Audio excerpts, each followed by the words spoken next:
বন্ধুরা, অনেক সময় আমাদের বয়স বাড়ার সঙ্গে সঙ্গে শরীরে ব্যথা বেদনা যেন আমাদের নিত্য সঙ্গী হয়ে যায়। আর তখনই আমরা স্বাভাবিকভাবেই খুঁজে নিই ব্যথার ওষুধকে, যাকে মনে করি আমাদের পরম বন্ধু।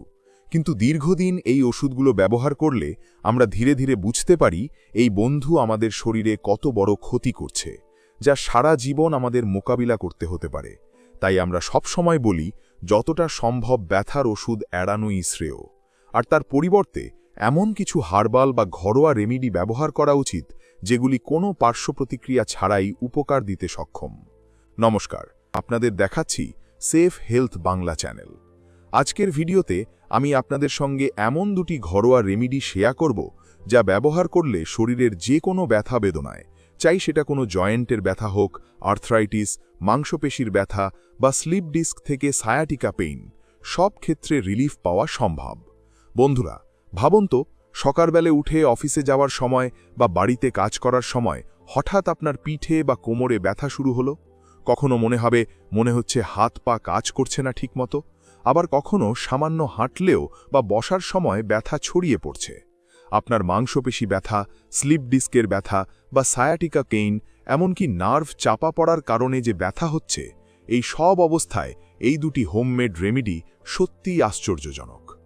প্রথম রেমেডিটি হল একটি বিশেষ ব্যথা কমানোর তেল, যা আমরা সরাসরি ব্যথার জায়গায় ব্যবহার করব, এবং কয়েক মুহূর্তের মধ্যেই আপনি ইনস্ট্যান্ট রিলিফ অনুভব করবেন। মনে করুন, আপনার নিচের পিঠে বা কাঁধে সেই তেল লাগানোর পর ব্যথা যেন ধীরে ধীরে কমতে থাকে। আর শুধুই তেল নয়, আমরা শিখব আরও একটি বিশেষ পানীয় তৈরি করার পদ্ধতি, যা শরীরের ভেতর থেকে ব্যথা বেদনা সমূলে কমাতে সাহায্য করবে। এই পানীয়টি নিয়মিত ব্যবহার করলে আর ব্যথা শুধু সাময়িকভাবে কমবে না, বরং দীর্ঘমেয়াদে আপনার শরীরের যে কোনো মাংসপেশি ও জয়েন্টের ব্যথা নিয়ন্ত্রণে থাকবে। তাছাড়া এই রেমেডিগুলোর একটিতে আমরা ব্যবহার করব কিছু প্রাকৃতিক উপাদান, যা আপনার রক্ত প্রবাহকে উন্নত করবে, আর আরেকটি উপাদান আপনার নার্ভ ও মাংসপেশির প্রদাহ কমাতে সাহায্য করবে। ভাবুন তো, কতগুলো মানুষ প্রতিদিন ব্যথা দূর করার জন্য ওষুধের ওপর নির্ভরশীল, কিন্তু এই ঘরোয়া পদ্ধতিগুলোতে কোনো পার্শ্ব প্রতিক্রিয়া নেই। শুধু সামান্য সময় ও নিয়মিত প্রয়োগেই আপনি লক্ষ্য করবেন আপনার শরীর অনেক দ্রুত স্বস্তি পাচ্ছে।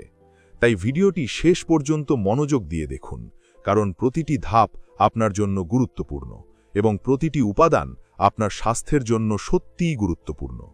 চলুন প্রথমে জেনে নিই কিভাবে আমরা সেই ব্যথা কমানোর জাদুকরী তেল তৈরি করব। দেখুন, এই তেল তৈরির জন্য আমাদের কিছু প্রাকৃতিক উপাদান প্রয়োজন, যা কিনা সহজলভ্য এবং ঘরে ব্যবহারযোগ্য। সর্বপ্রথম আমাদের লাগবে 200 গ্রাম তিলের তেল। আজকাল যে কোনো অনলাইন শপিং সাইট থেকে এটি সহজেই পাওয়া যায়, অথবা বাড়ির কাছাকাছি যে কোনো মুদি দোকান থেকেও। এরপর প্রয়োজন হবে 15 থেকে 20 কোয়া রসুন। এই রসুনকে আমরা সরাসরি ব্যবহার করব। সাথে লাগবে 2 চামচ লবঙ্গ, 1 চামচ মেথি আর 1 চামচ জোয়ান, যা বাংলাদেশে পরিচিত জৈন নামে। হিন্দিতে এটি বলা হয় আজওয়াইন, আর ইংরেজিতে পরিচিত ক্যারা সিডস হিসেবে। সবশেষে প্রয়োজন হবে 1 চামচ ন্যাচারাল কর্পূর। বাজারে দুটি ধরনের কর্পূর পাওয়া যায়, একটি হলো ন্যাচারাল কর্পূর, আরেকটি হলো সিনথেটিক কর্পূর। সিনথেটিক কর্পূর সাধারণত পার্টিকুলার শেপের হয়, কিউব আকার বা ট্যাবলেটের মতো গোল আকারে, কিন্তু ন্যাচারাল কর্পূরের আকৃতি অনিয়মিত, হাতে চাপ দিলে সহজেই গুঁড়ো হয়ে যায়। আমাদের চেষ্টা অবশ্যই হবে শুধুমাত্র ন্যাচারাল কর্পূর ব্যবহার করার, কারণ এটি সম্পূর্ণ প্রাকৃতিক এবং শরীরের জন্য নিরাপদ। এই সমস্ত উপাদান একত্র করে আমরা তৈরি করব এমন একটি তেল, যা শুধু ব্যথা কমাবে না, বরং শরীরের প্রদাহ ও নার্ভের চাপও হ্রাস করবে। এখন আমরা ধাপে ধাপে জেনে নেব কিভাবে এই প্রাকৃতিক রেমেডি তৈরি করা যায়। প্রথমেই একটি মিক্সার গ্রাইন্ডার নিন। এর মধ্যে 1 চামচ পরিমাণে আজওয়াইন বা জোয়ান, 1 চামচ মেথি দানা এবং 2 চামচ লবঙ্গ দিয়ে ভালোভাবে গ্রাইন্ড করুন, যতক্ষণ না সমস্ত উপাদান একেবারে পাউডারের মতো হয়ে যায়। এই তৈরি করা পাউডারটি একটি আলাদা পাত্রে সরিয়ে রাখুন। এরপর নিন 15 থেকে 20 কোয়া রসুন। এই রসুনগুলোকে ক্রাশ করুন বা ছোট ছোট টুকরোতে কেটে নিন, তারপর আলাদা পাত্রে রেখে দিন। এবার একটি প্যান নিন। এর মধ্যে 200 মিলি তিলের তেল ঢালুন এবং লো ফ্লেমে ধীরে ধীরে গরম করতে শুরু করুন, যতক্ষণ না তেল হালকা গরম হয়ে যায়। এই পর্যায়েই আমরা ধীরে ধীরে সেই গ্রাইন্ড করা আজওয়াইন বা জোয়ান এবং লবঙ্গের পাউডার ধীরে ধীরে তেলের মধ্যে যোগ করব। এরপর ক্রাশ করা 15 থেকে 20 কোয়া রসুনের টুকরোগুলো ওই তেলের মধ্যে দেওয়া হবে। সব উপাদান মিশ্রিত হয়ে গেলে পুরো মিশ্রণটিকে 10 থেকে 15 মিনিট ধরে লো ফ্লেমে গরম হতে দিন। মাঝে মাঝে চামচ দিয়ে নাড়াতে থাকবেন যাতে কোনো অংশ তেলে লেগে না যায়। ধীরে ধীরে দেখবেন মিশ্রণের রং ডার্ক ব্রাউন বা প্রায় কালো বর্ণ ধারণ করছে। তখন গ্যাসের ফ্লেম বন্ধ করে দিন এবং মিশ্রণটিকে ধীরে ধীরে ঠান্ডা হতে দিন। এই পর্যায়ে আপনার তৈরি হচ্ছে একটি শক্তিশালী প্রাকৃতিক ব্যথা কমানোর তেল, যা বাইরের থেকে ব্যথা প্রশমনে কাজ করবে। যখন মিশ্রণটি কুসুম কুসুম গরম অবস্থায় থাকবে, তখন তার মধ্যে 1 চামচ ন্যাচারাল কর্পূর ধীরে ধীরে মিশিয়ে দিন। সাথে সাথেই মিশ্রণের মুখটি ঢেকে বন্ধ করে দিন। দেখুন, আপনি যখন অত্যন্ত গরম অবস্থায় কর্পূর অ্যাড করবেন, কর্পূর একটি দাহ্য বস্তু হওয়ার কারণে কখনো কখনো সেখানে আগুন ধরে যেতে পারে, আর না হলে কর্পূর সহজে উড়ে যেতে পারে।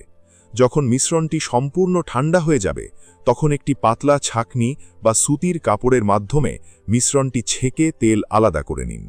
এই তৈরি তেলটি আপনি সারা দিন 2 থেকে 3 বার ব্যথার জায়গায় লাগাতে পারেন। এটি দীর্ঘদিন ব্যবহার করলেও কোনো প্রকার সাইড এফেক্ট হবে না এবং প্রথম দিন থেকেই আপনি উপকারিতা অনুভব করতে পারবেন। ব্যথা প্রশমনে এটি খুব দ্রুত কাজ করে। এবার চলুন জেনে নিই সেই ম্যাজিক্যাল ড্রিঙ্কস বা পানীয়টির কথা, যে পানীয়টি আপনার শরীরের ভেতরের থেকে সব ধরনের ব্যথা বেদনা সমূলে কমাতে সাহায্য করে। এই পানীয় তৈরি করতে আমাদের প্রয়োজন হবে কিছু বিশেষ উপাদান।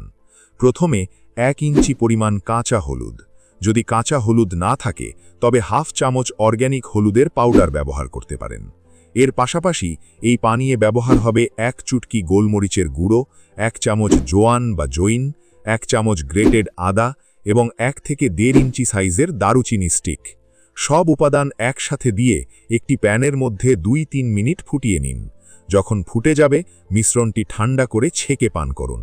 এই পানীয় আপনার শরীরের ভেতরের থেকে সব ধরনের ব্যথা বেদনা সমূলে কমাতে সাহায্য করে। আর আগে তৈরি করা ব্যথা কমানোর তেলের সাথে একসাথে ব্যবহার করলে উপকারিতা কয়েক গুণ বেড়ে যায়। তো বন্ধুরা, আশা করি ভিডিওটি আপনাদের ভালো লেগেছে। যদি ভিডিওটি উপকারী মনে হয়, লাইক, শেয়ার এবং সাবস্ক্রাইব করতে ভুলবেন না, যাতে আমরা ভবিষ্যতে আরও উপকারী হেলথ টিপস এবং হোম রেমেডি ভিডিও নিয়ে হাজির হতে পারি। ধন্যবাদ বন্ধুরা, সুস্থ থাকুন এবং নিজের যত্ন নিন।